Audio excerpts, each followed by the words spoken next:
for the chance to work alongside visionary as we made ripples in the pond of the world. On behalf of Ray and I, we thank you for the work and the memories of time and wish you all the very best in all your future endeavours. Zena Elson, former Deputy Director, ERC. Thank you.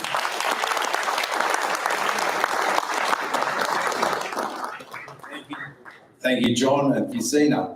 So we're going to have the last of our little refreshment breaks, just a shorter one now, 5 or 7 minutes. So charge your glasses and we're pushing on through to the finish. So yeah, have a little break and a bit more food coming out, and we'll wrap up these speeches.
Okay, ladies and gentlemen. So as we move towards the end of the formalities, we still have some important voices to hear from. In fact, possibly even the most important voices to hear from. We're now going to hear from some representatives from the Edmund Rice Centre, speaking from the perspective of the peoples whose rights have been the focus of Phil's work and with who he has walked in partnership. I now invite to the stage, from the perspective of the First Peoples, the First Nations of this land, Maramananji man Dr. Darryl Cronin. From the perspective of the Last Peoples, yes, a round of applause. From the perspective of from the perspective of the Next Peoples, those whose lives are impacted by climate change throughout Oceania and the world, Maria Timon from Pacific Calling Partnership. And finally, from the perspectives of the Last Peoples, refugees and those seeking asylum in this country, our great mate and brother, Zaki Hadari.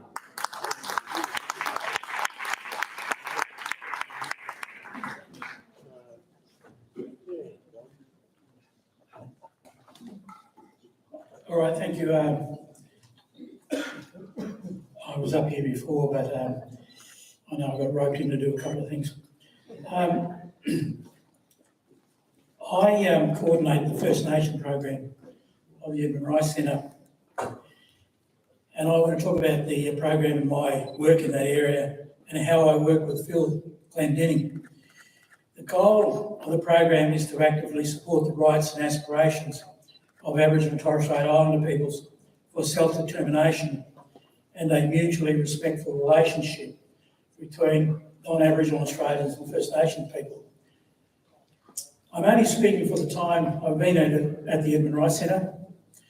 In 2016, I did some work for Edmund Rice Centre, and then I came back in 2019 and I've been there since.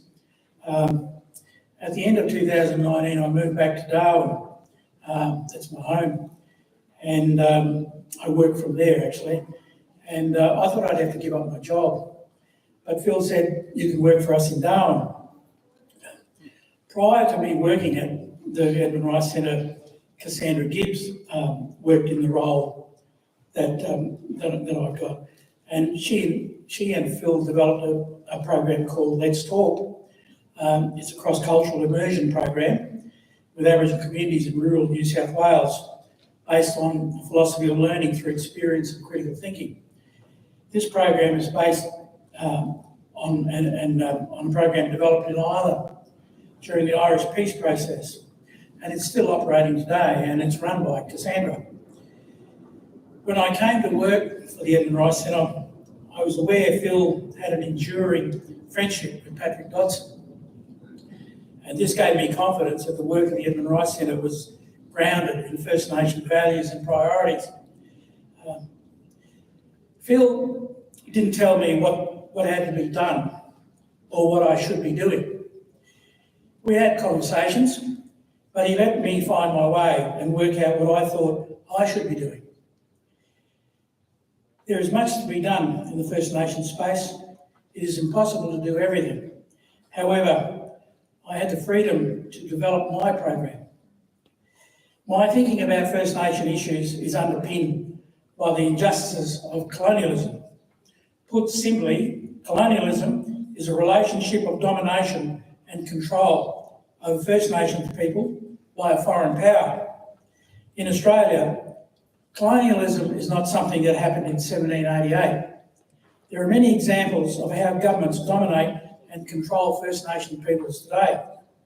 So I've worked with First Nations people to rectify the injustices of domination and control. But I've also worked with Edmund Rice staff to educate and inform about issues impacting First Nations people. In 2019, I did a series of internal information and education workshops on First Nation issues. From these workshops, the Edmund Rice Centre Indigenous Awareness Group was created by a group of committed Edmund Rice staff and volunteers who've taken up the challenge to inform and educate Australians about the Uluru Statement from the Heart, the Voice and constitutional change. The Indigenous Awareness Group is coordinated by Daphne McKeough, and they're doing a fantastic job. Phil has always supported me in my work. He understood that the powerlessness of First Nations people is because of colonialism and its ongoing impact. What has endeared me to the Edmund Rice Centre is its values of presence, compassion and liberation, and its underlying philosophy or theology of liberation. I know this philosophy and the values are important to Phil because he's spoken to me about them. So what did I learn from Phil in my short time at the Edmund Rice Centre?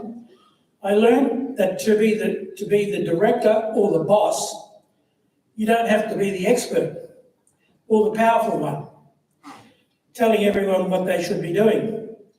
Power is gained through trust and respect and in the way you exercise power. As I mentioned, Phil never told me what my tasks were or what I should be doing. He encouraged me to find my way forward and he supported my decisions. Phil was more of a facilitator than a boss. He worked with me facilitating my work and its outcomes. He's also genuinely interested in people, not as workers or volunteers, but as people with aspirations and challenges in life. I feel somewhat empty with Phil's departure from the Edmund Rice Centre, but I hope that the Edmund Rice Centre can carry on the values, the philosophy, and the lessons that Phil has taught us. Thank you.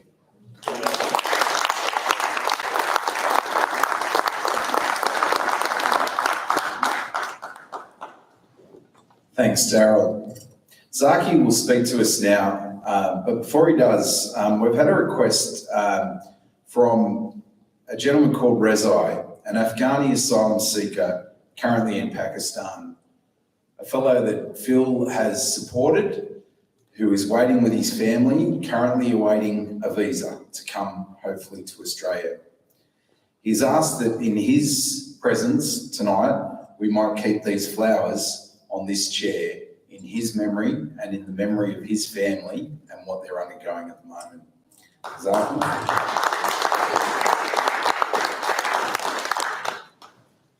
Thank you for having me here tonight.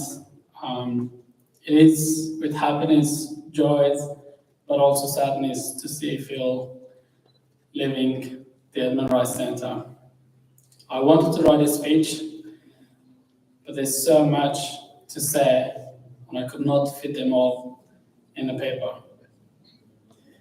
I met Phil back in 2015 from memory. I can't even remember. And I was really young, vulnerable, limited English. I was lost in a sense.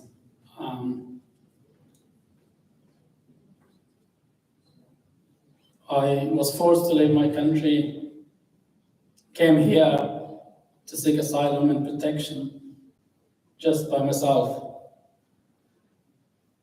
as many other asylum seekers and refugees. But at the time, the Australian government was probably the most horrible government or people that were leading the government towards myself and my fellow refugees and asylum seekers. When I met Phil, I was not allowed to work. I had a scholarship, I was studying English, but I needed something to keep me busy. And Phil offered me to come at the center and volunteer with the team, which to me, they were like family. And I can tell that goes with any asylum seekers or refugees that walked into the center in the past many decades. Phil is a role model, that a person that cares for you individually. He tackled the systematic issues, but he cares deep down from his heart to people that comes to him. He knows my story.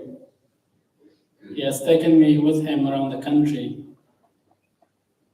but didn't tell my story. He led me to tell my story, to inspire the younger generation, but also to raise awareness of what's happening in this country with people like myself. We know many people that will take your story and tell to benefit themselves and their organization, but Phil wasn't that person. He empowered many people, including myself, to tell my story and encourage people to help me and people in my situation. Rizaya is just an example that probably Phil made many years ago in Afghanistan through his work. And he still deep down cares for him and his family and his well-being while he is seeking refuge in Pakistan. When Afghanistan fell into Taliban, I'm still on a temporary visa. I could not sponsor my family. Phil was the first person to contact me and to offer it, that the center and himself is happy to sponsor my family to come here. We weren't very lucky that didn't work out, but I know how Phil felt deep down and how concerned he was for my family and for myself. This is just an example. I can go on throughout the night. When everything was happening in Kabul, Phil was the first person to call me and to check in me to see how I feel and if I'm okay. I'm very happy here tonight, Phil. My family is not here with me, but they're in Australia. We are united, they're safe, and I'm grateful for people like yourself to make it happen. And also, Phil has played a huge role in converting temporary protection visas for refugees to permanent visa. It's happening. The change is coming, and Phil has played a huge role in the center by educating the community, the schools, the community center, churches, by telling them how harmful it is to keep refugees on temporary visas. So now we have 19,000 refugees that are getting their permanent visa and bringing their families here soon. It's all great work that people like Phil has done and changed many lives. Thank you, Phil, for everything. I'd like to say we're grateful for everything you've done. And thank you, thank you, thank you.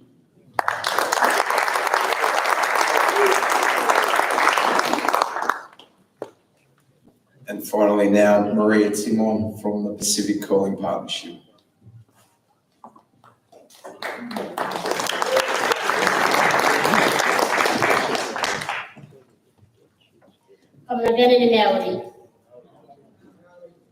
I bring to you all warm greetings from the Pacific. Maori from Kiribati, Maloelele from Tonga, Talofa from Tuvalu and Samoa, and Bulabinanga from Fiji.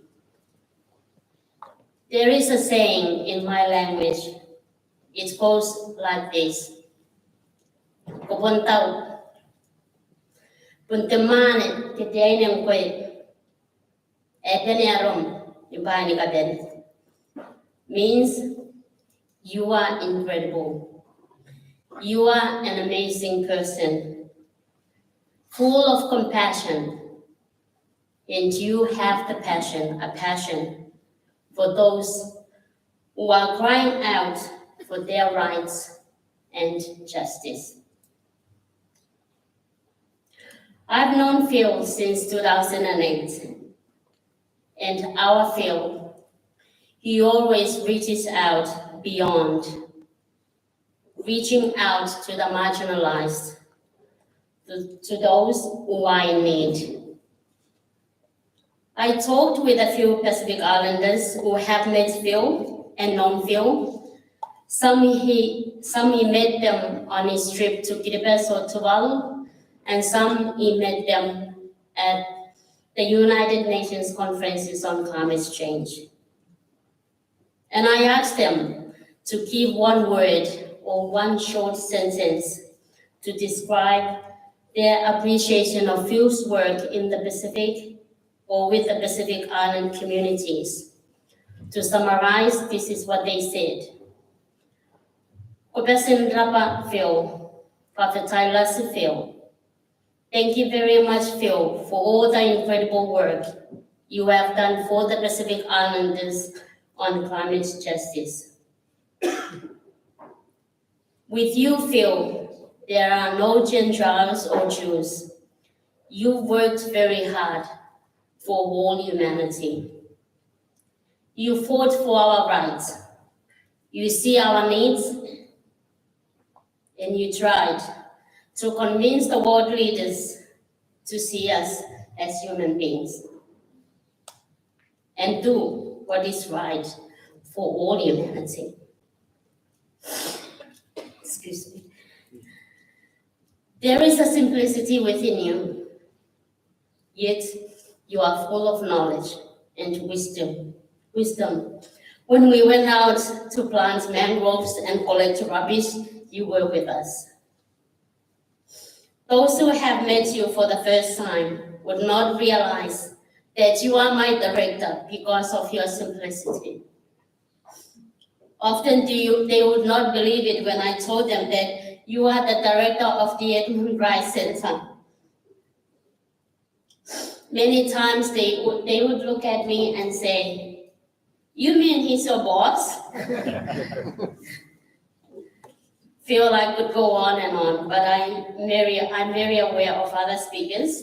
So on behalf of all Pacific Islanders whose lives you have touched in one way or another, I would like to say, Kopesin Rapa, Whawhetai, a big thank you, and may you be blessed with a unique blessing from my ancestors, the Maori, good health, peace, the Roi, and prosperity. I wish you all the very best. Te Roi.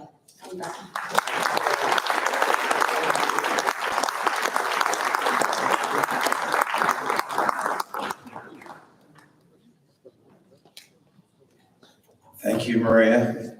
Thank you, Zaki. Thank you, Daryl. And now, with a right of reply for our guest of honour, Phil, would you come up and speak to us, please?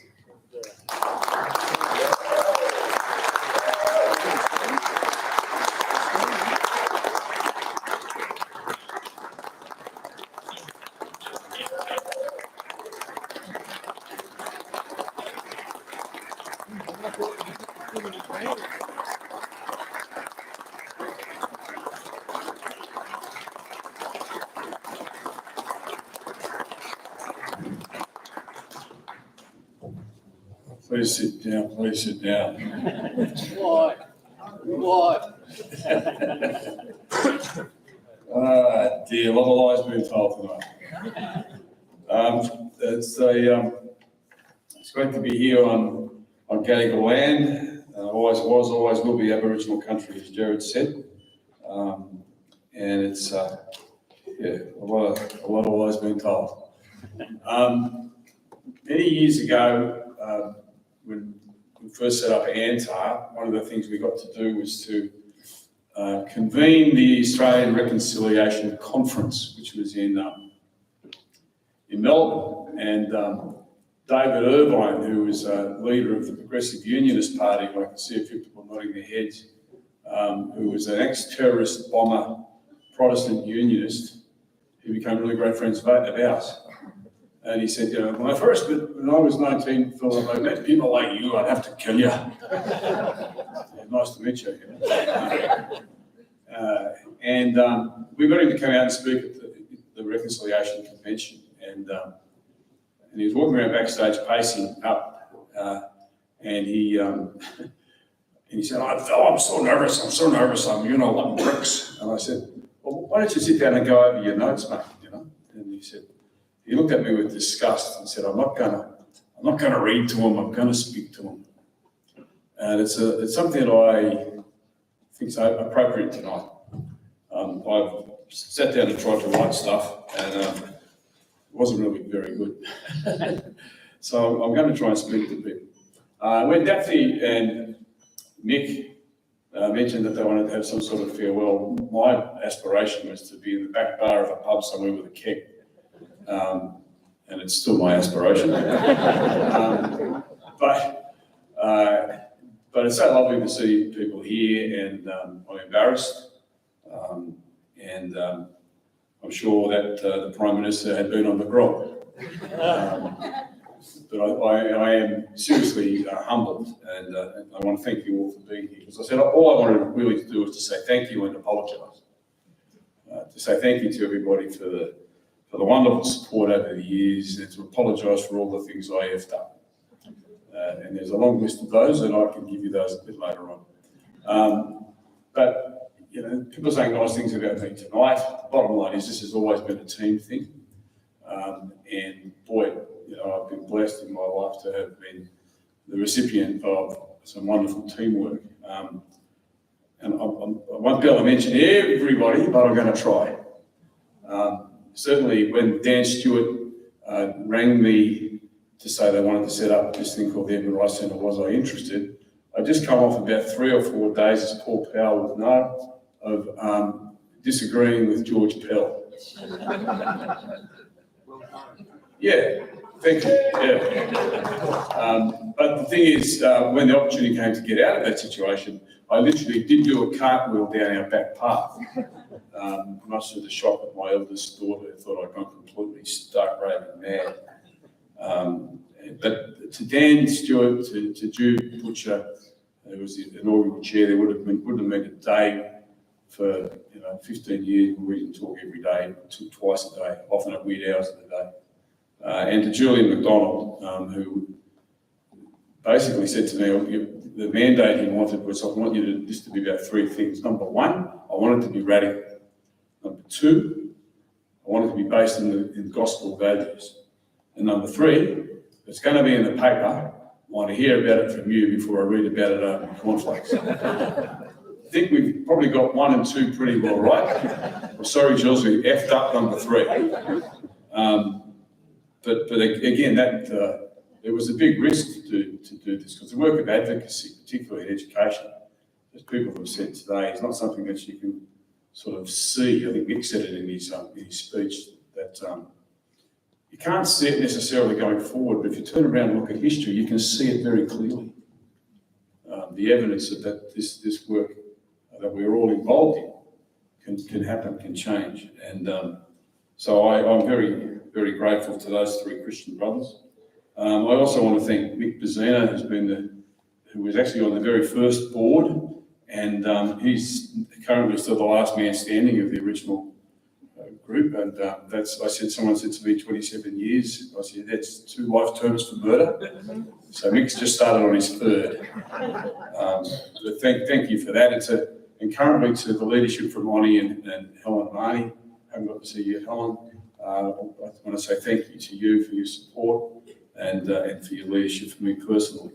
In terms of the staff, my God, we never made any distinction between people who were paid and those who were volunteers, for the simple reason that we were all united in the mission and the goal of the thing. whether you were paid or not didn't really make a tinker's customary. The thing was that people voted with their feet. And so, in no order, I want to mention particularly Daphne McHugh, who's been the deputy over the last number of years, who deserves a round of applause.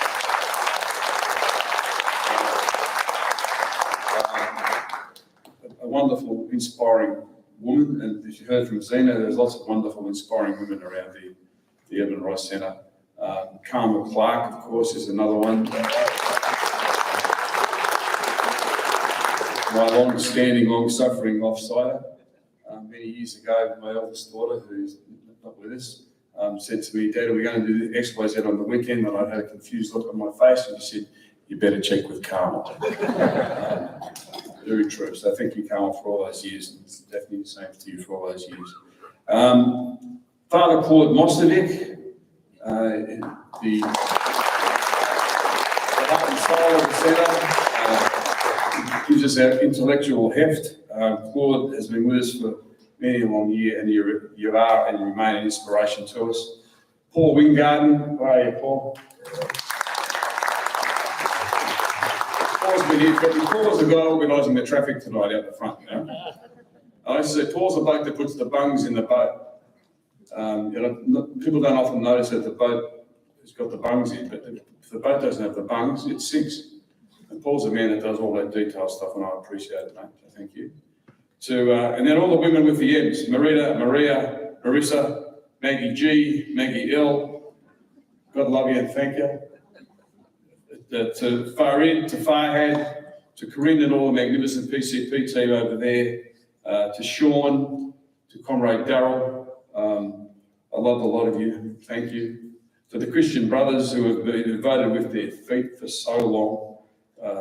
Jim Darcy used to come down here from Brisbane tonight. Gary Wellsborough, mine host. Johnny Corbett. Pat Lynch, who taught me at school, and the poor bugger's still here. And the magnificent Steve Pram, who's not with us at the moment. And then we've got people who used to be on the staff, and I'll quickly go. The magnificent Zena Elton, Johnny Finneran, who stood up there before and is still growing tall. Sister Kath O'Connor, Aileen Crow, Ben Spees Butcher, where are you, Ben? Ben's there. Bartez Vizina, Nick Elphick, Sammy, Dominic Offner, who proved that he could get the Prime Minister to drink and say something in public. The unbelievable Cassandra Gibbs.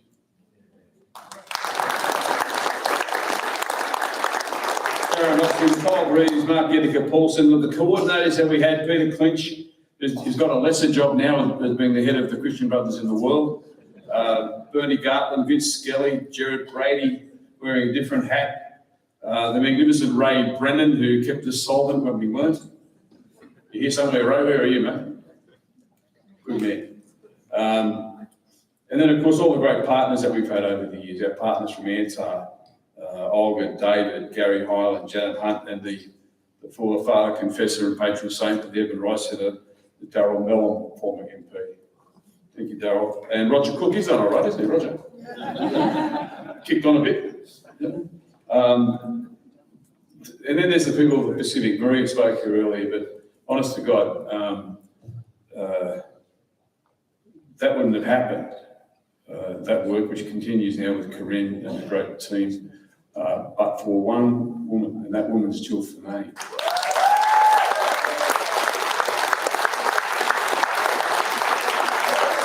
And am I going to embarrass you, Jill? Yes, I'm going to embarrass you, Jill. Jill and her husband, Michael, for many, many years, Jill just didn't volunteer at the centre. Jill and Michael were serious regular donors as well. And I was sworn to secrecy not to tell anybody this by Michael. Michael was sadly, tragically, no longer with us. We lost him a little time ago to cancer. One of the finest blokes you would ever meet. You know, I'd swim an ocean over with my mouth shut to do the right thing by Michael Finay. I want to pay tribute to you, Jill, and to Michael, to the pair of you. What a great team you were, and what a great team you will continue to be in our hearts.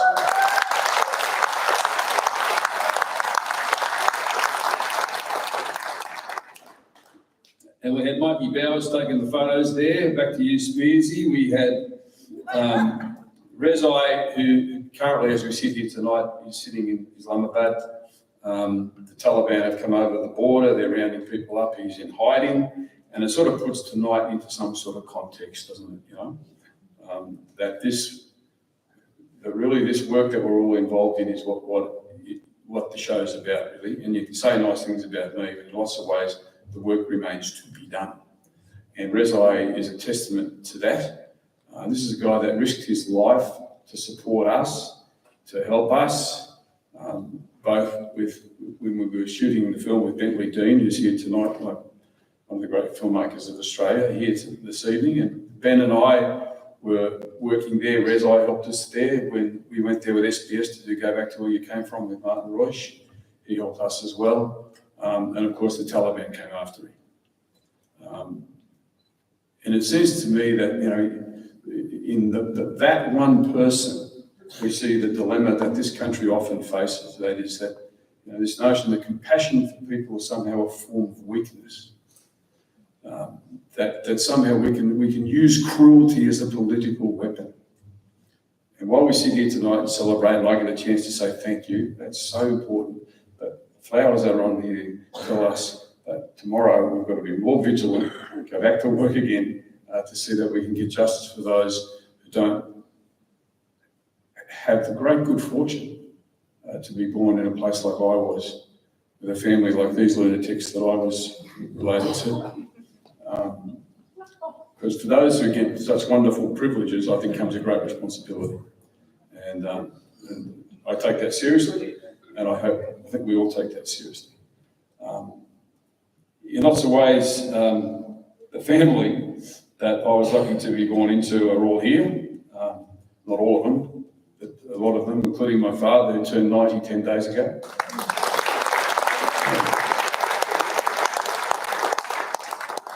He has his knees, he has his hips, he has his teeth, he hasn't had a filling. He doesn't wear glasses, he's got all his own hair. My brothers and I are suing him for damages for stealing all the good genes. And so to my family that are here, to Catherine, for her love and support over the many years, to my kids, to Jim, to James, to Jack, to Joe, who's in Europe, Emily, I love you.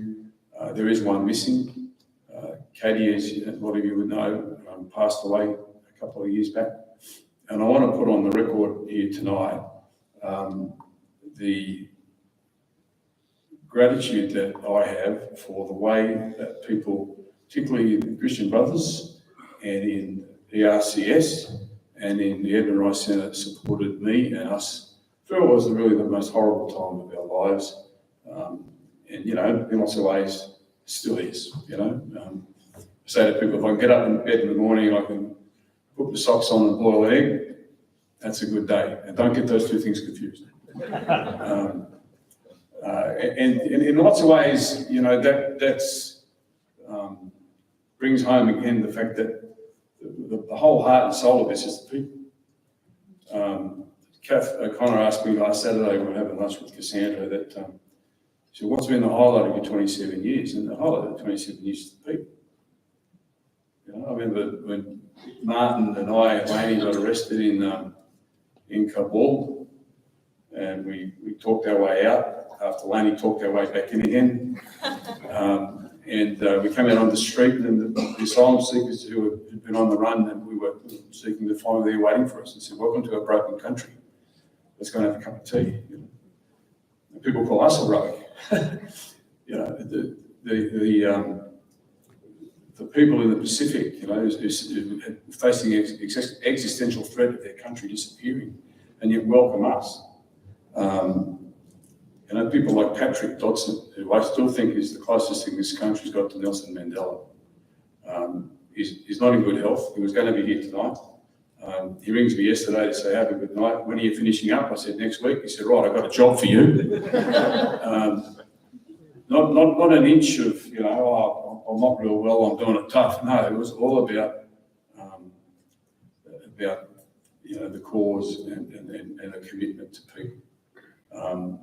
And I'm reminded in the spirit of Zaki Hadari, who's one of the bravest young men I've ever met. Zaki's family are now in Australia. The courage that you've shown, comrade, over all those years, not knowing if the phone was going to ring to say you're back into Villawood and you're going to be deported back to Kabul, given the loss of your family members. You define courage, brother, and you thank me, it's the other way around.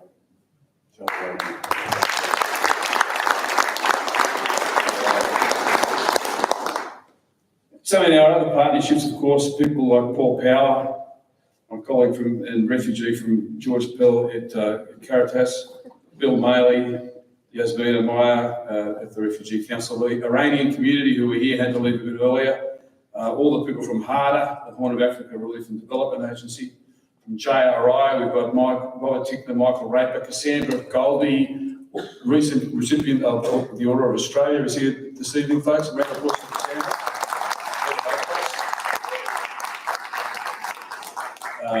The magnificent Meredith Bergman, who has been a great mentor to me over the last number of years. I want to thank you too, Meredith, for all that. So just before I wrap up, I also want to reiterate that, there's lots of things that I remember that I will treasure. The backyard Christmas parties at Homebush, the Friday afternoon choir practices where never a song has been sung. I'll treasure the fact that when one time we were in the TAB at the pub in the middle of the afternoon on the Melbourne Cup day when George Pell did ring to say I'm calling in for a sandwich, and everyone's going, oh, shit. We cleared out of the place. I remember the first sea of hands in Canberra, and I want to acknowledge David Cooper, who's here tonight. He's come down from Darwin, CEO of Hands. What I won't miss being arrested 3 times in one day in Tehran. I won't miss being held up at gunpoint by some young bandits in Kabul, Martin, and I won't miss the fact that Paul Lane and I went back and drank a bottle of J&B before 8 o'clock in the morning. And I won't miss the accountant knocking at the door and saying, Phil, we have a cash flow crisis. But I'll tell you what I'll take out from this. I think, this work is involved with the people. If we keep the people at the heart of it, I think we'll be okay in the long run. Because if you look back, you can see the evidence. If I stood here 50 years ago, 100 years ago, I said, women will get the vote. There'll be apartheid will end in South Africa. People are going to have a Department of the Environment that there will be, the lead singer of Midnight Oil would be the minister. Not necessarily a great one, but he would be. People wouldn't believe it. You go to Tasmania, hug a tree. That the Soviet Union would come to an end. It didn't solve everything, but you know what I mean? The Berlin Wall would come down. People wouldn't believe that stuff. And in the same way, if I say that, now, we look ahead in the next 50 years or so, then climate change will be acted upon. Refugees will not be incarcerated in gulags in the Pacific. There'll be no such thing as a temporary protection visa, which actually means you're being a little bit pregnant. You either are a refugee or not a refugee, right? These things will happen. How do we know? Because we look back, we can see them. We can see them. So I want to pay tribute to Alopi Latukefu, who is here, who's taken over as the new director, who's a way better looking version of me, much more charismatic, and will take the place to far better places than I did. And Alopi, I wish you well.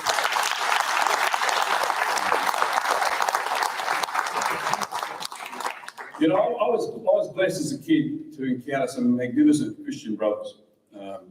And I mentioned Pat before, who taught me at school, but also Brian Berg is here, who's a little bit older than my dad, and drove up here from Brighton to be here tonight.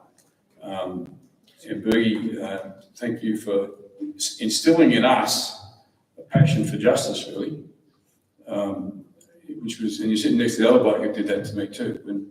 I remember when we were kids, we were driving somewhere and one of my clown brothers were complaining, he got more than I did, he got more than I did, he got more than he got more than he got more than I did. Having an argument in the back of the car. And the old man stopped the car and he said, listen, I'll tell you something.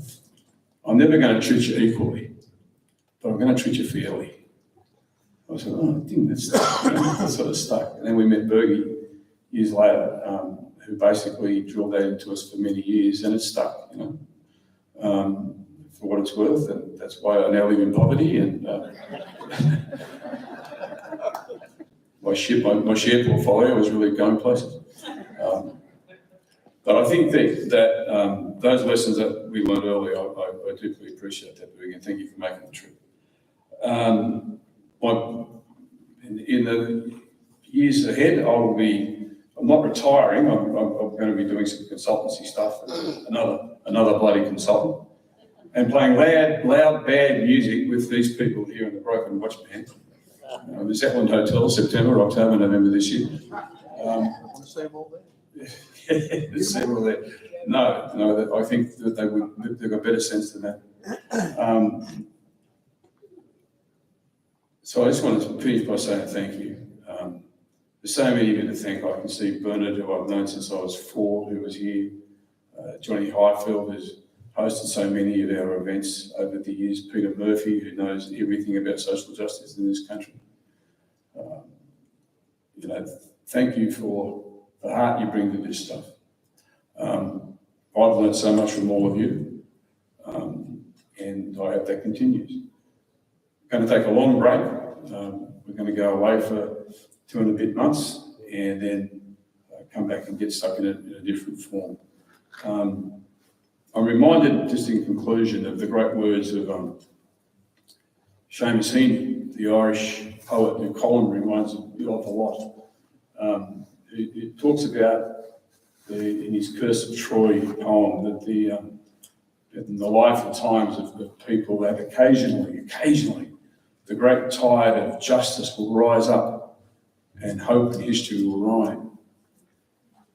This could be a potential time for that now in terms of the voice. We've got this chance to actually make history rather than look back on it. And Martin Luther King used to say, all those years ago, that the arc of history is long, but it bends towards justice. What he didn't say was it needs people to do the bending. And everybody in this room has been a part of my life. Everybody in this room has been involved in that bending. We've got to do it together. If we look back, we can see the proof and the evidence that it can work. And I'm very humbled to have great leaders here tonight who did a lot of that bending, including Michael Raper and Robert Tickner, who really led the place for reconciliation in this country, for people who look like me, for non-Indigenous people to take it seriously, to shut up and listen. And let's go and make some history this year with this referendum. I want to end like I ended all my speeches in the last 5 or 6 years, with a poem that Daphne found in some research written by a young asylum seeker who scrawled this on the wall of the Woomera Detention Centre. A kid in his mid-20s from Iran. And he wrote these words. I don't know what will happen when I die. I don't want to know.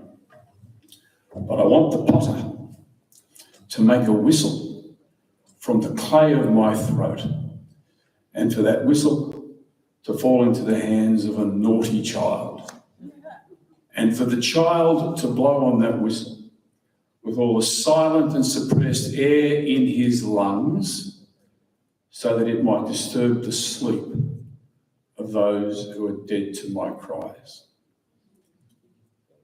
So my hope for the Edmund Rice Centre and for the movement for justice in this country as I step away is that we're never dead to that person's cry, and that we put that person, that aspiration at the heart of our work, at the heart of what we do. Thanks for coming. If I haven't mentioned you, I'm sorry. I'll catch up with you later. Looks like there's a few more beers to be had. Thank you for everything all of you have done for me. You have been a blessing.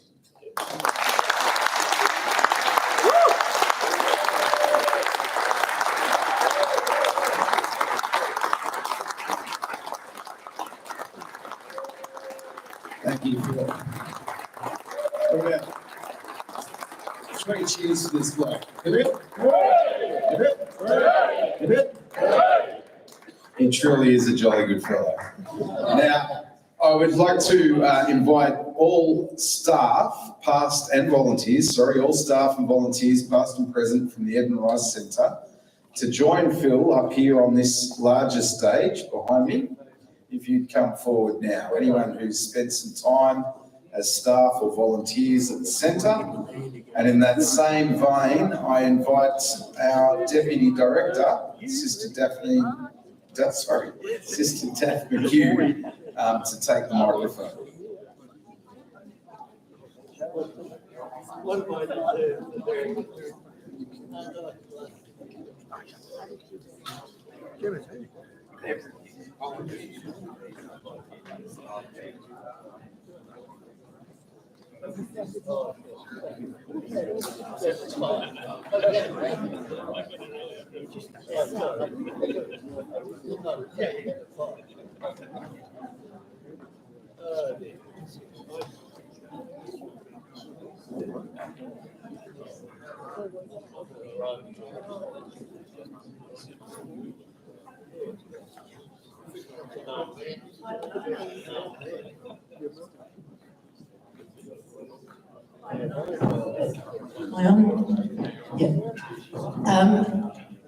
This is the gang that's worked behind Phil for the past 27 years.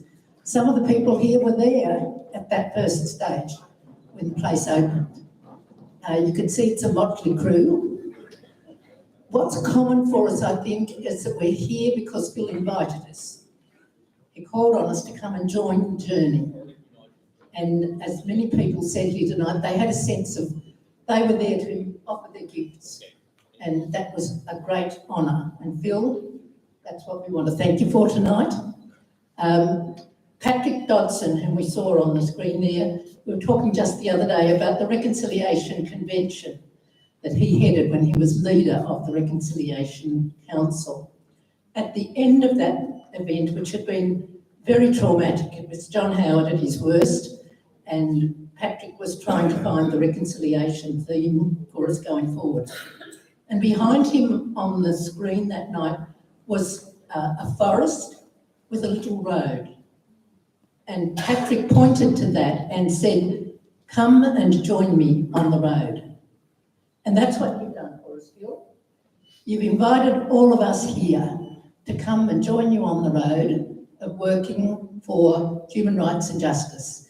And it's with deep affection, deep gratitude, and a lot of sadness that we're here tonight to honour you. And to do that, we've got a little gift for you. So Jaffa and Farid are going to bring something forward here. And you always tell us that at the end of the game, you can check out, but you can never leave. You're checking out, and this is your going away present. So you might come forward here, and the rest of us can come forward as well now. And Cassandra Gibbs, turn it around this way, guys.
We commissioned Cassandra to do this work on behalf of all the staff. It tells the story of Phil's journey with us over those 27 years, and Cass is going to tell us how to look at it. So my brother, this has been a labour of love. It took up quite a space in our house, and I had everybody put to work on it to either make me cups of tea or keep me awake at night And I even wrote Wade into a whole lot, and he's told me if he ever has to touch gold paint again, he's going to kill me.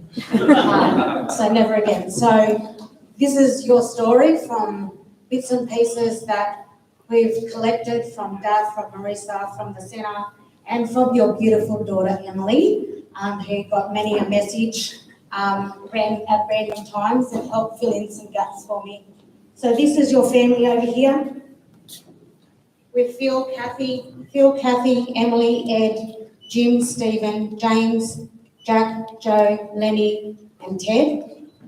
And over here you'll see little Lenny and Ted. And this campsite coming off there is your mum, Anne, and your daughter, Kate.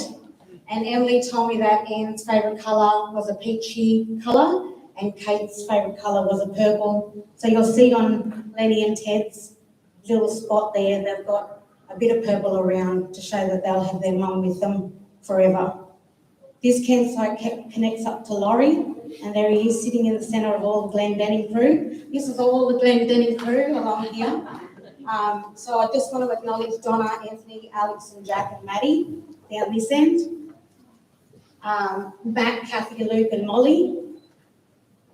Mark, Sally, Beck, Sarah and Rachel.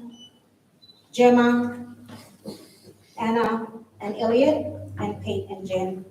And that the Glendenning family has walked with you in your journey and shared your journey with you as you've travelled through.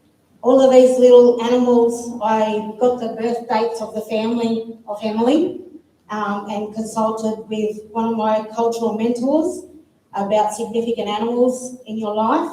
And you're going to love this. There's a goanna, an emu, a dingo, a bilby, a wombat, and I hear you've got a little story about a platypus. And the platypus is on there as well, so you've got that to carry with you. This waterway represents Brooklyn, and these mountains represent Ku-ring-gai. That's been your home for so long, and Brooklyn, that is now your forever home. These campsites make up a part of the Edmund Rice Centre. Pacific calling, Indigenous issues, schools and community, refugees and asylum seekers, research and communication, and the newsletter, and the Edmund Rice Centre here at the centre. All of these communities here are communities that Phil has worked in and connected to, as we all know, far too many to tell, far too many to list. So I put as many as I put on there, brother, for you. And you'll see Phil here. It's not in white because you're a white fella. It's in an ochre, in the white ochre, which for my people is about life and the giving of life. And I think that really reflects who you are in the life that you've given to the centre and the life that you've given to everybody in this room tonight. All of these communities, this represents the oceans that you've travelled in your work, and these represent the international communities that you've worked in: Kiribati, Ireland, England, Malta, Sri Lanka, and Afghanistan, just to name a few. You've got a huge story. We tried the best we could to put it into this space. This is a small thank you from all of us. And it seems like those two little words, thank you, are not enough, but it's what we have tonight, brother. So thank you for everything that you've done and all that you are.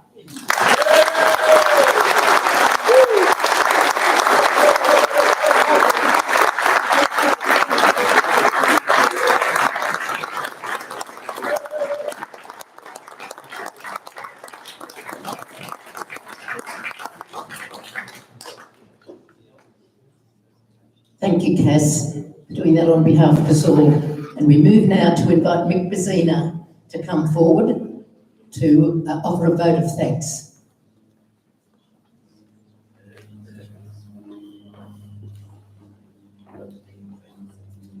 You'll be pleased to know this will be brief. The first people I want to thank are all of you here present, friends and fellow travellers and supporters of the Edmund Rice Centre.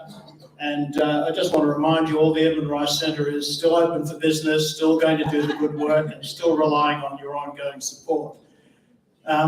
First of all, I'd like to thank Brother Gerard Brady for the generosity of spirit with which the brothers have supported tonight's event, but perhaps even more significantly for the wonderful address he gave on Phil's behalf. So thanks, Jerry.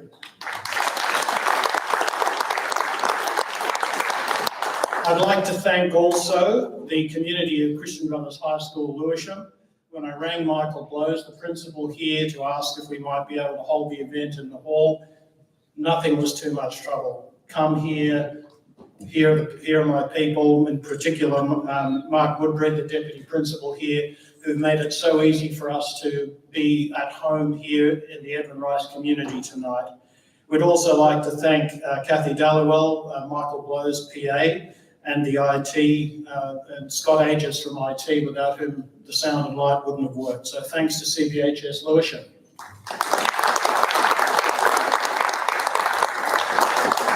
On top of their day jobs, the people of the Edmund Rice Centre who have been organising this event and putting into place the catering and the order of events and keeping John Panuccio busy getting the videos ready, Daphne, Marisa, Carmel, Jaffa, and the rest of the Edmund Rice community, a big thank you to you for making the night so significant. A special round of applause for the most thankless job of the evening, Adrian Brennan. Where have you gone, Adrian? A job done with grace and wit. Cassandra, what can we say? But thanks. Wow. Well done, Cassandra Gibson, the artwork. I think you'll agree with me that we've been well catered for this evening by the folk from the House of Welcome. So a round of applause for them.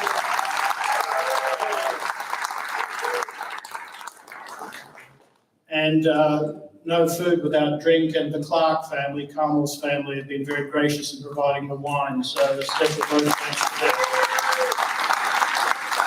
I mentioned John Panuccio. Simple jobs always turn out to be complicated when you're asking busy people for video clips, and they kept coming in well past any given deadline. And John, with great good grace, has managed to put together a wonderful AV presentation for us tonight. So thank you, John. Last but by no means least, Elisa Romero, a photographer. We're up there, she is. And James Sauls from Santa Sabina, who looked after the table decor. So that brings the thanks to a close. Well, not really, Michael, because we can't close out a night like this. Introducing John Panuccio, ladies and gentlemen. We cannot possibly close out a night like this without singing, without music. Would you agree? Yes. That's what you told me I was supposed to say. Well, Phil, I didn't realise the guys were going to be here tonight. My fault. Mea culpa. But more importantly, I looked at the time, and by this stage, they would have been in bed. So it's kind of better. So, Phil, as you always say, you can check out any time you like, but you can never leave. So we've kind of taken that into consideration. And even though the boys, the rest of you might want to just give Phil a bit of space, he's got something to do in a minute. We decided to put a little backing track together. And the sad thing is, it's not on our set list. It's really going to make it tough for you. But we're going to join you. And I knew that you'd be able to help out here, because in the words of the legend that is Phil Glendenning, which can be heard at the end of every Broken Watch Band gig we've ever done. Well, that's it, folks. We've come to the end of the night. We ain't got any more left in the tank. And so we've come up with this.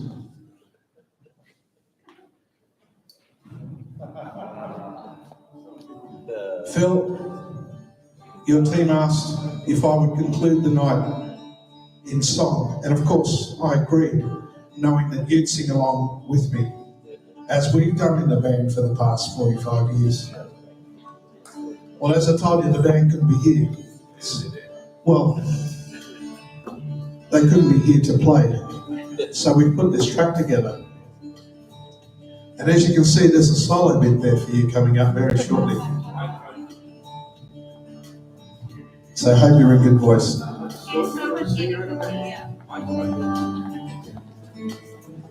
Should all acquaintance be forgot and never brought to mind? Should all acquaintance be forgot and days of I can't hear you. Should all acquaintance be forgot and never brought to mind? Should all acquaintance be forgot and days of old time? For all mankind, my friend, for all mankind, we'll take a cup of kindness yet for days of old. Ladies and gentlemen, Phil Glendon. Old acquaintance be forgot and never brought to mind. Should old acquaintance be forgot and days of anxiety. Let's take it out. For all anxiety, my dear, for all anxiety, we'll take a cup of kindness yet for all anxiety. Do it again. We'll take a cup of kindness yet for days of anxiety. Thanks, John.